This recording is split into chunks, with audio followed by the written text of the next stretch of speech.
Bienvenue dans Reconnexion Essentielle, le podcast qui t'aide à remettre du sens et de la sérénité dans ta vie et dans ta famille.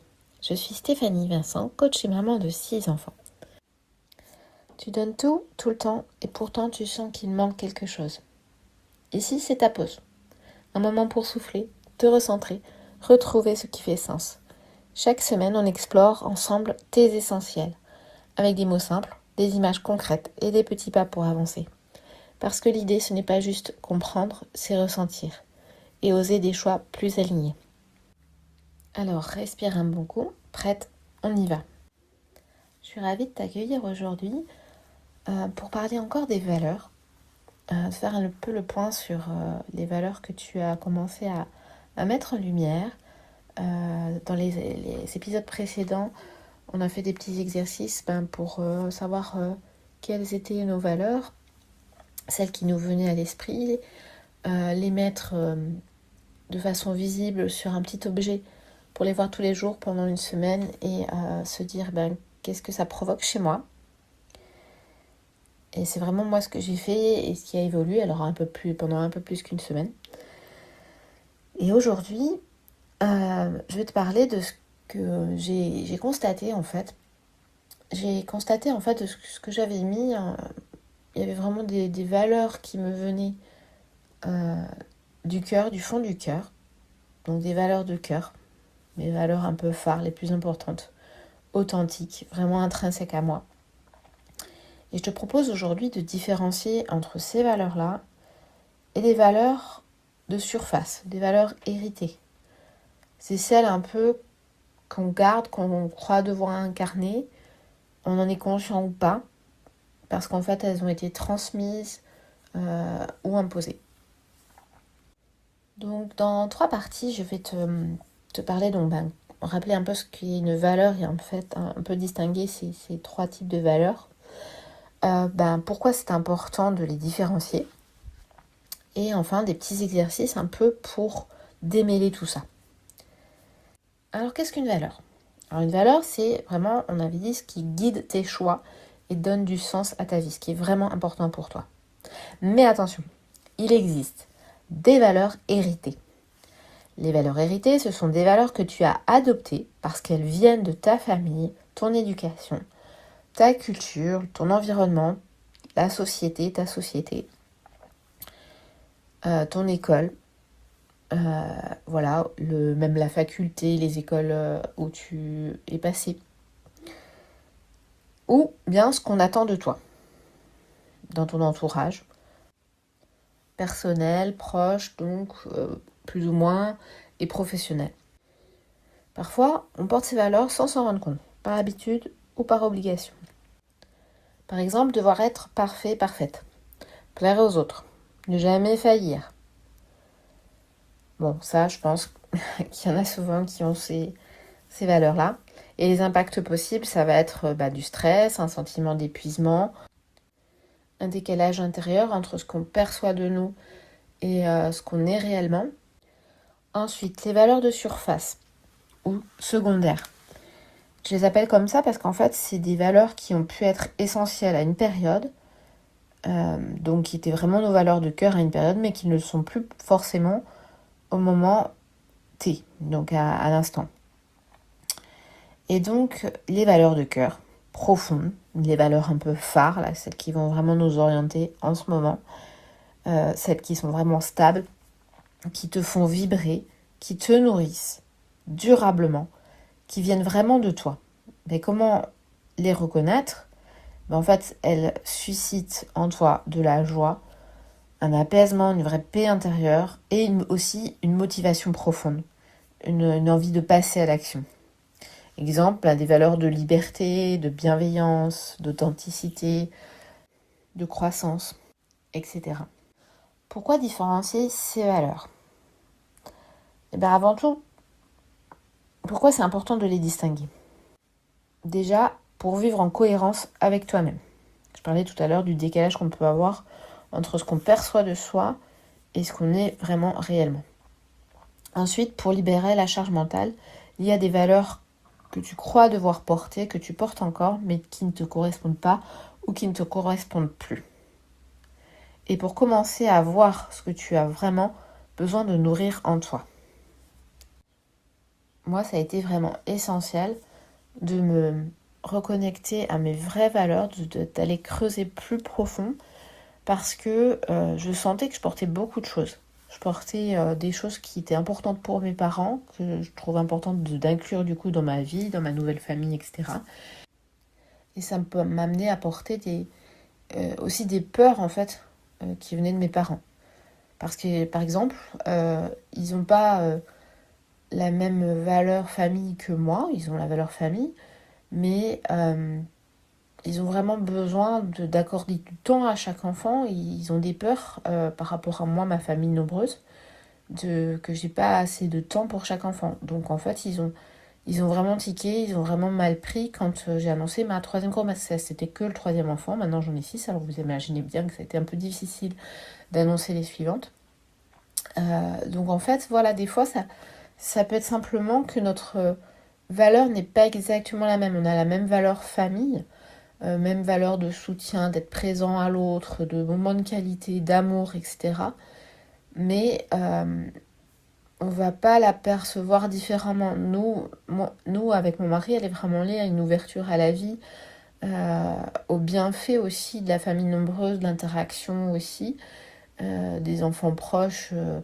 Et, et aussi, c'est très lié à notre valeur foi. Et ça, mes parents ne la partagent pas.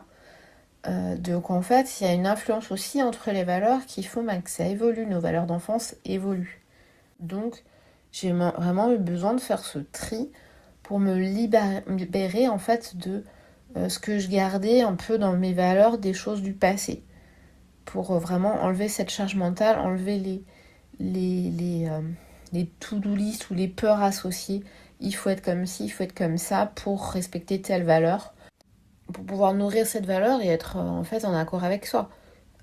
C'est vraiment important de faire le tri, de comprendre en fait ce qu'on met vraiment derrière. Et aussi par rapport à la valeur de surface, donc une valeur qui devient secondaire après avoir été prioritaire, moi en fait ça a été toujours d'être disponible pour les autres, présente aux autres, mettre en valeur les autres. Ma mère était vraiment toujours à vouloir accueillir ses invités, leur faire un bon repas. Et c'était toujours les invités. Et après moi je suis un peu secondaire.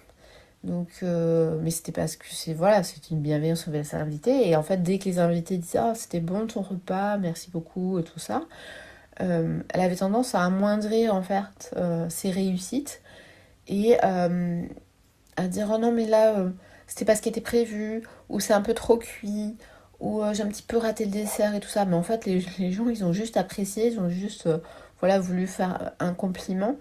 Et moi, je ressens vraiment ça, comme s'il fallait amoindrir pour ne pas trop éblouir, trop réussir, trop briller et faire de l'ombre aux autres. Donc voilà. Pareil, quand on lui parlait de moi, on disait « Ah, elle est sage à l'école, elle est bonne élève, elle est agréable, machin et tout ça. Elle a des bonnes notes et tout, tu dois être fière d'elle. » Et ah oui, mais bon, par contre, pour faire les devoirs à la maison, c'est pas toujours ça, machin et tout ça. Donc voilà, j'ai grandi comme ça avec le fait de pas trop briller, de vraiment veiller sur les autres, être disponible pour les autres. Et j'ai toujours cette valeur d'amour qui est très forte en moi, de famille, du coup de faire équipe, d'être disponible pour l'autre et d'être bienveillant envers l'autre, etc. Mais je cherche un équilibre avec cette valeur un peu de croissance que j'ai.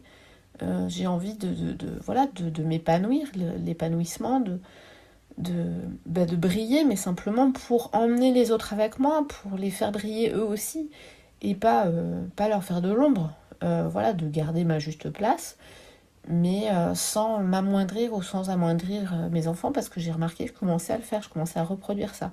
Donc ça a été important de faire le tri et de mettre à l'écart et de voir vraiment ce que je mettais derrière chacune de mes valeurs, même si elles étaient héritées, c'était pas exactement les mêmes. Donc je vais vous proposer dans cette troisième partie des petits exercices pratiques vraiment pour vous reconnecter à vos valeurs de cœur phare. Donc c'est des petits exercices simples mais vraiment puissants. Donc premier exercice, quelles valeurs me parlent et lesquelles me pèsent. Donc prends une feuille, note spontanément toutes les valeurs qui te viennent à l'esprit, donc celles que tu as un peu travaillées déjà. Puis différencie celles qui te font du bien, qui t'apportent de l'énergie, et celles qui te pèsent, comme un poids, un fardeau. Donc là, tu peux aller prendre la liste plus large que tu avais fait au début si tu as écouté les premiers podcasts, et voir un peu d'aller travailler même dans tes valeurs, là, comme je te dis, des valeurs que moi j'ai gardées, mais en fait, voir un peu dans chacune aussi ce qui peut t'apporter de l'énergie et ce qui te pèse, en repensant à ton enfance, en repensant aussi des fois à la société, parce que bon, ma valeur famille nombreuse, c'est pas la valeur de tout le monde dans la société. Enfin, la société, elle prône, voilà, 2-3 enfants, et puis après, pas forcément plus, donc le regard des autres, ça m'a beaucoup aussi affecté à un moment, et voilà, c'est se dire, dans ma valeur, qu'est-ce qui peut peser et tout, qu'est-ce que je m'impose, qui fait partie du regard des autres, et qu'est-ce que je veux garder en fait, même dans ma propre valeur qui m'énergise.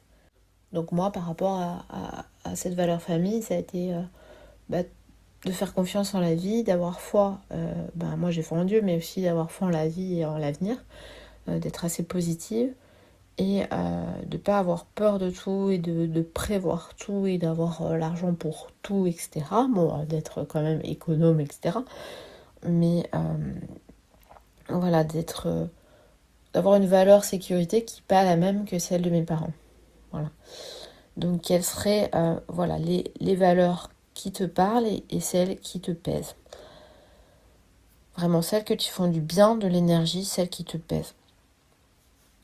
Il peut arriver donc que des valeurs de surface aient été donc prioritaires lors d'une saison de vie, et par exemple la réussite professionnelle, mais que ce ne soit plus ta priorité aujourd'hui. Voilà, maintenant tu veux axer sur la famille, c'est normal, c'est la saison qui change, tu as eu des enfants, tu veux en profiter, ou autre chose. Tu veux être plus dans la création, dans la créativité, tu as envie de peindre, de faire d'autres choses, et de moins être dans le travail toute la journée. Donc pour distinguer une valeur phare d'une valeur secondaire, il va falloir poser cette question simple. Est-ce que cette valeur me fait vibrer toujours autant ? Est-ce qu'elle me donne de l'énergie aujourd'hui ou moins ? Donc en fait, si tu sens que elle te pèse un petit peu, qu'elle est toujours là, mais que c'est plus un devoir, que voilà, c'est peut-être que elle est devenue désormais secondaire, et que tu as besoin de baisser un peu le temps que tu accordes par exemple au travail, et puis que tu as besoin de plus de moments pour toi, pour créer, pour te nourrir, pour apprendre des choses, etc. Donc il faut vraiment accueillir ces évolutions sans culpabilité, c'est normal. C'est le signe que tu évolues, que tes besoins changent, et accueille ça, et puis réajuste. C'est toujours une de tes valeurs, mais un peu secondaire, quoi. Et par exemple, la valeur de travail, de réussite professionnelle, va se transformer dans une valeur de réussite dans autre chose. J'avais vraiment à cœur de réussir dans ma classe et de performer dans le travail en équipe et aux élèves et tout ça, et j'ai été frustrée. J'arrivais pas à performer là-dedans, vraiment à faire tout ce que je voulais bien, passer assez de temps avec chaque élève pour lui redonner la joie d'apprendre. Et bien en fait j'ai continué à être enseignante, mais j'ai commencé à travailler sur moi, sur le développement personnel, et puis je me suis orientée vers coach, et j'ai mis en pause un peu mon travail à cause de mon congé parental, et c'est aussi remettre les choses à une juste place pendant un moment, et puis peut-être que je reviendrai plus à redevenir prof plus à plein temps plus tard. Là ça fait déjà 9 ans que je suis à mi-temps, et que j'ai mis un peu plus en priorité ma famille, et donc peut-être que plus tard j'en passerai à plein temps, et ça sera plus la réussite professionnelle en classe, et là c'est plus une réussite personnelle, réussite dans ma famille, et réussite aussi personnelle à travers le coaching, c'est aussi professionnel mais autrement. Donc le deuxième exercice, ça va être pour cette semaine, donc choisir une valeur qui ne te parle plus et une valeur de cœur qui te fait vibrer. Par exemple, être toujours disponible pour les autres, qui peut finir par t'épuiser. Et une valeur de cœur, prendre soin de moi, la créativité ou tout autre qui te parle vraiment. Et décider de dire au revoir à cette valeur qui ne te parle plus ou moins et de lui dire merci. Et d'accueillir ta valeur de cœur comme prioritaire dorénavant et vraiment de façon consciente. Donc, au revoir, merci et bonjour, je te laisse vraiment ta place consciemment. Et troisième exercice, ça va être de commencer juste à être attentive au moment où tu ressens j'ai besoin de. J'ai besoin de plus de ça. J'ai besoin de moins de ça. Donc le noter et voir la valeur qui peut y correspondre. Derrière les valeurs que tu as déjà ciblées. Car derrière chaque vraie valeur, il y a un besoin fondamental. Par exemple, la valeur liberté cache souvent un besoin d'autonomie. On décide tout pour nous, on fait des choses pour nous, et en fait, nous, on a envie vraiment de décider. On a stop, c'est mes décisions, c'est pas toi qui fais à ma place, etc. La valeur sécurité, des fois, on a besoin d'ordre, à la fois dans notre espace, à la fois dans notre agenda, que tout soit bien organisé. Et c'est aussi qu'on a besoin d'apaisement, on a besoin de temps pour soi. Donc en fait, commencer à voir les besoins derrière tes vraies valeurs, ça va te donner les moyens de les satisfaire en fait, tes valeurs. On a parlé des besoins comme un carburant en fait, des valeurs. Donc en fait, l'autonomie, ça va te permettre la liberté. Donc l'autonomie, ça va te permettre de croire, de te sentir toi-même. L'ordre, ça va d'organiser les choses, ça va te conduire à un apaisement, puis laisser la place à d'autres besoins, de connexion, d'apprentissage, etc. Parce que tu auras fait le tri, tu auras organisé le reste, et en fait, c'est d'autres besoins et valeurs plus profondes qui vont pouvoir être nourris. Donc voilà, le besoin non nourri, ça va être vraiment des choses qui vont t'aider, des repères qui vont t'aider à repérer tes vraies valeurs. Et les besoins nourris, ça va être le carburant. Tu vas sentir que là, tu es en adéquation avec tes vraies valeurs. Comprendre vraiment ces besoins t'aideront à mieux accueillir le changement de tes priorités. Quand on passe des valeurs héritées ou de surface ou secondaires à vraiment nos valeurs prioritaires qui sont vraiment essentielles pour toi. Donc, je résume les 3 exercices. Ça va être donc quelle valeur me parle et celle qui me pèse. Aller vraiment creuser dans chaque valeur et vraiment y mettre du sens. Voir celle qui t'énergise, c'est ce qui te pèse et mettre du sens par rapport à ce que tu as porté et ce que tu n'as plus envie de porter. Deuxième exercice, donc de mettre une valeur, dire au revoir à une valeur pour laisser la place à une valeur que tu as vraiment envie de nourrir. Et ensuite, commence à être attentif pendant cette semaine à tous les petits moments où tu dis j'ai vraiment besoin de ça, ou j'ai besoin de ça et ça m'a fait du bien, et là j'ai besoin de moins de ça. Donc en fait, je commence à travailler un peu sur les besoins pour voir la valeur qui y correspond et réajuster en cas de besoin. Et donc l'essentiel, c'est vraiment de différencier un peu tout ça, de faire le tri pour vraiment s'aligner, se réaligner, se décharger de ce dont on ne veut plus, être moins dans l'épuisement.